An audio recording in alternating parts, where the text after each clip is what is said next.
Alright guys, thanks for tuning in. So today we're going to go over how you can buy on limit and why it could be a better option for you than buying on market. So right here, you're going to want to put in your ticker symbol. Right here you want to put your action. So obviously for it to buy, you want to buy. And then you want to do your price type. Go ahead and go to limit. And for how long you want this to be good for. I typically do good for the day, but if you're doing like an order where you think the stock's going to go to this price and once it gets there, you want to fill the order. So you put good for 60 days as well. Let's put good for day. Quantity, the amount of shares you want.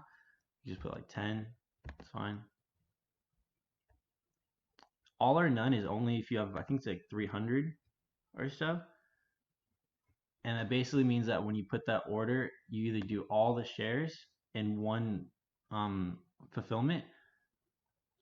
So that way you don't have to like get charged for doing multiple orders.